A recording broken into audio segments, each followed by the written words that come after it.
So guys, thanks for having me again. So I'm going to teach a session mostly on the Sumi Gaeshi, the butterfly guard. I'm using the Japanese term on purpose because I think it's actually quite helpful for this technique. I don't know if you guys know, but I also am a stand-up comedian whenever I'm not doing jiu-jitsu and being a doctor. Sumi Gaeshi, the Japanese have very good names for things. Sumi Gaeshi means corner throw. Okay, but I'm going to show you I've been doing Brazilian Jiu-Jitsu for about 25 years. Okay, so I'm going to be talking to you about how I was introduced to this and how I hope it's going to help you. Usually I do a little more of a hands-on session, but today I want to show you some cool stuff.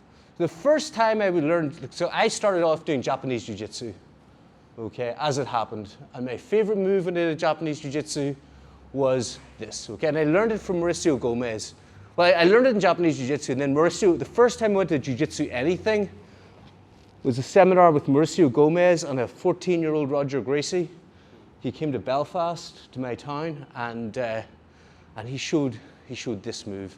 And I knew it from Japanese Jiu-Jitsu. So this is the standing Sumi Gaeshi, no gi, okay? So here, it really comes from this position here, okay? I start here, and I'm going to put my 2 feet here, and I'm going to just sit, okay? I'm going to have to be very careful that I don't neck crank, because the referee will get very upset with you, okay? And your opponent will get even more upset with you, okay? So here, I'm sitting here. This is the first technique of the day. I hold here. So I might be going for a guillotine, but yeah, he's really stopped me, okay? So I'm going to switch to here, over and under. I'm going to sit my feet here. I'm going to sit down, take him over. I have to let go of the choke, of the neck crank, and I'm going to come up on top. I want you to practice here. Eddie Bravo, the famous Eddie Bravo. Sit down here, please, brother. So just in my guard. Eddie Bravo teaches this as what he calls the 100. He calls the sweep the 100% because he's very humble. Okay. So here, if I have this position, okay. Oops. If I have this position, either closed guard or open guard, I can reverse it quite easily as well. So I want you to practice standing and closed guard and open guard. Okay. So I want you he can do technical stand-up, and hit the takedown. He could just come forward, there we go, hit the takedown. He could make a tail. You know, this is what I call making a tail. This is like the Gordon Ramsay. Making a tail means, so this is my tail, and I can come up, okay? Whatever you need to do. So there's going to be a few situations, okay? I'm probably not going to guillotine him for this exercise much, okay? So here, if he sees if my belt is in front of him, he's got to take me down. Especially no gi, okay? For my no gi fighters, okay?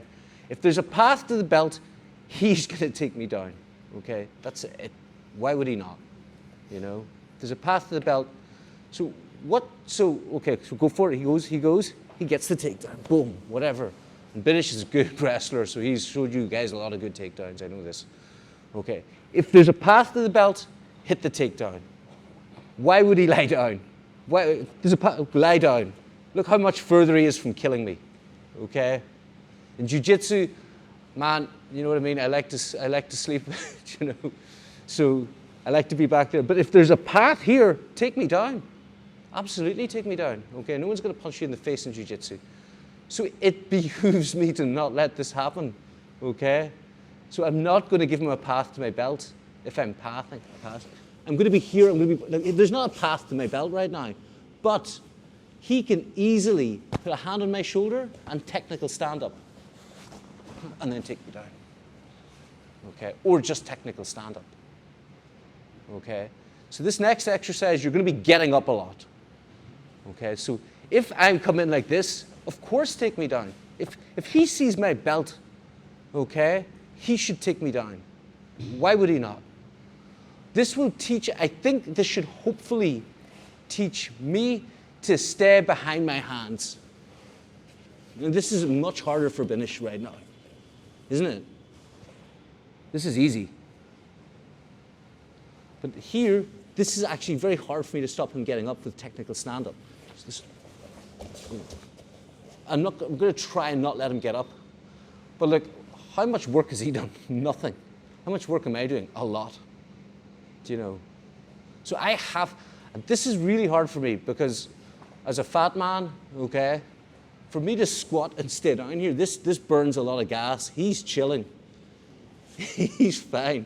He's just waiting for me to run out of gas, and then he's going to take me down. Or I'm going, oh man, keep this guy down. He's going to go for technical stand-up. Or, yeah, nice. And he's down again. He's here. I come up. There we go. Okay?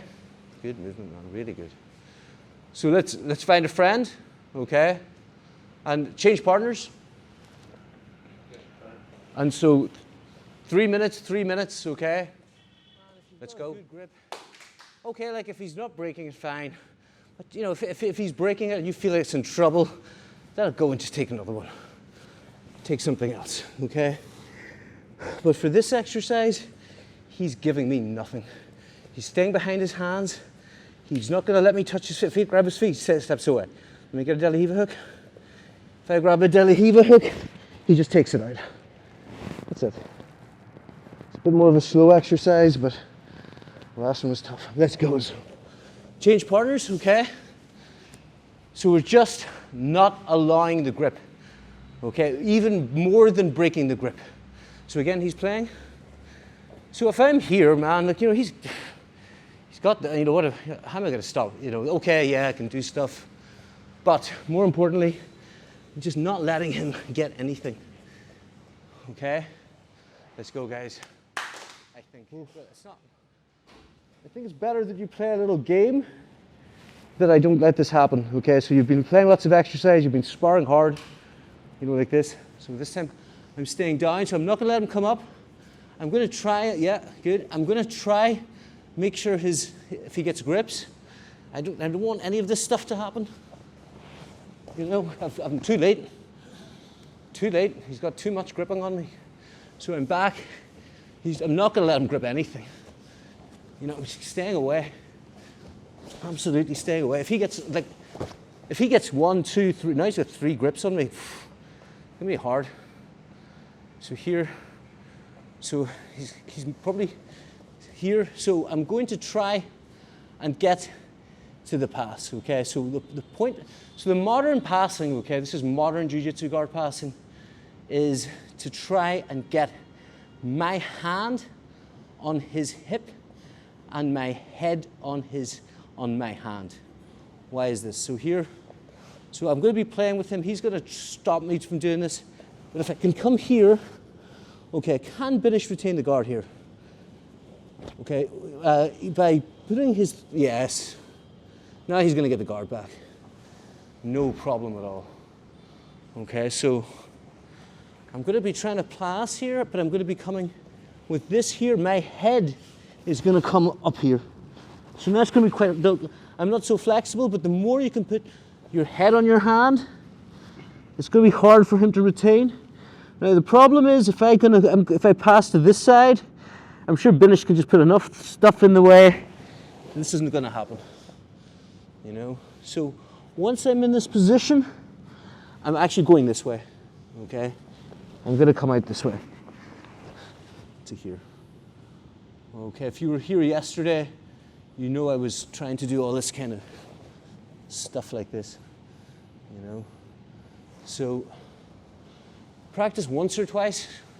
Actually, just 2 minutes. I don't want to teach too much because I think if I teach, you get bored, okay? Because I'm a boring kind of guy. So just practice coming here with the head on the hand, walking to this direction here, and then finding some control on this side, okay? Practice a few times, guys. Just 2 minutes on the clock just to practice. A couple of times is all you need, okay? He's gonna come in. Let's go. His job is to point his hands towards my hip. My job is to put his hand on the ground, okay? Either here or whatever. This game does not end, okay? He's not putting me back in the guard. I'm not submitting him, okay? I'm just putting his hand on the ground. That's it, okay? So let's play a little bit. So probably what I'm going to start to use my body a little bit. Nice.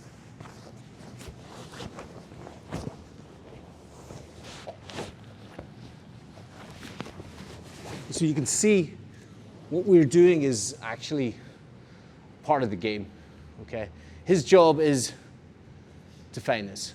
Of course, if this fight goes on, man, he's gonna put me back in the guard in a second. It's not gonna be very long, okay? So his job is to just put his hands here, or on my belt, or whatever he likes. My job is to just get these hands on the mat, okay? That's all right? So, yeah, let's find a new friend, let's go. Yeah, that's a good question. Yeah, put your hands underneath and pull it off. So hands need to come underneath, you know? That's, Namaste.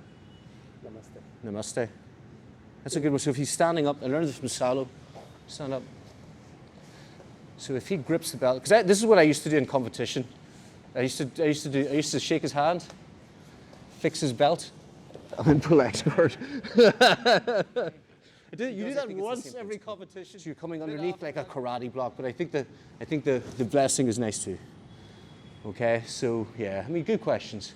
But if he's holding, man, if he's holding me down like this, I'm really far to the side. So even without gripping, if he just bridges me right now, Binish will probably take me over, you know. So hopefully that answers. Switch. His hand comes on your hips. Switch. Like this. This time I've got two objectives. I'm putting my hands on the mat as much as I can, okay. Or I'm going to try and put his arm to this position, okay. So I'm going to so if he puts his hands on my hip, for example, here, I can reach inside and reach up to here. So I've got another thing I'm trying to do. I've got two things I'm trying to do. I'm trying to put his hands on the mat, and if I can get his hand on the mat, I would like it to be here. He is also allowed to put me back in the guard or to upa, to get on top of me. So the person on top actually will make it, because I'll make this the last exercise because you all look dead, okay?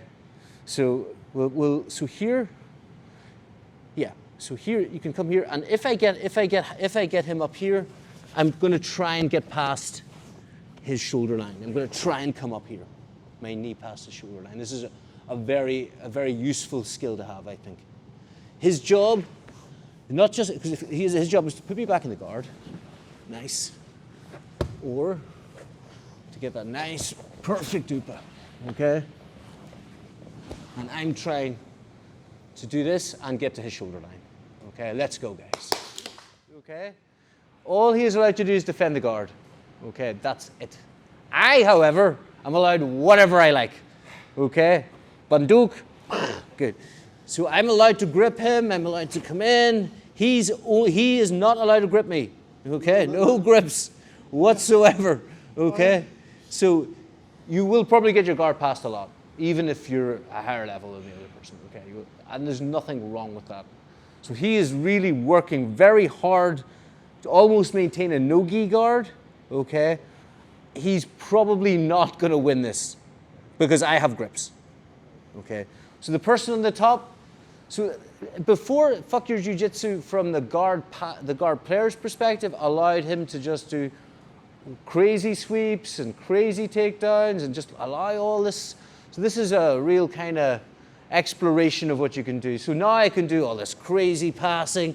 I can do all this kind of stepping into this part. He can't do too much. Do you know, if I've got a grip on him, he's not allowed to grip me. He will probably lose a lot of these exchanges, you know, okay? Because he is outmanned, okay? Because I have 4 grips. He is nothing. He's just allowed to move his body around, okay?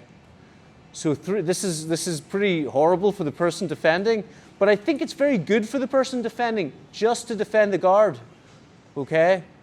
And it is like, you know, oh, God, and I wrestle the gag. Fuck this guy. Oh, God. You know, so that is the experience you should be having, this kind of experience of constantly losing, okay? But trying, pushing through, okay? Are we ready to go? Find your partner? A lot of clubs I go to when I teach a little seminar or something, I say, fuck your jiu-jitsu, and they're like, oh God, oh my God, what do I do?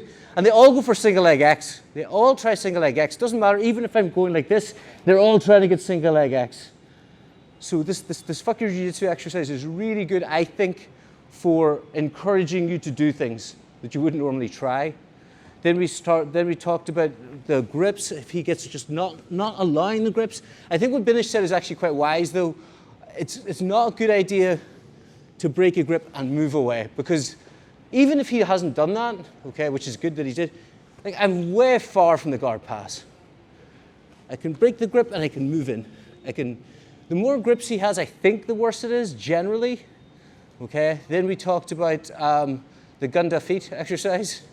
So if the feet, this is very important for him, because if I come out to this side and he keeps the guard, and the lighter he can keep his feet, because Binish was really good at this, the lighter his legs are, the better.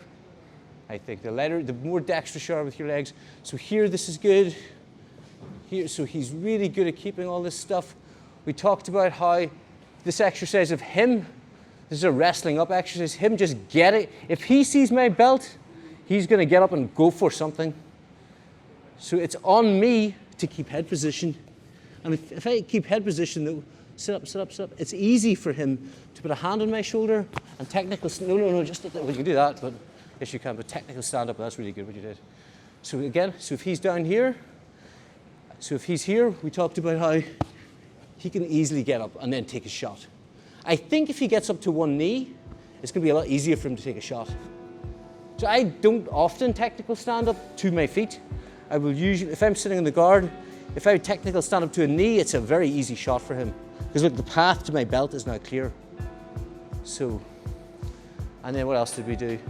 We did the mount exercise, and then we did fuck your jiu-jitsu from, you hardly did anything.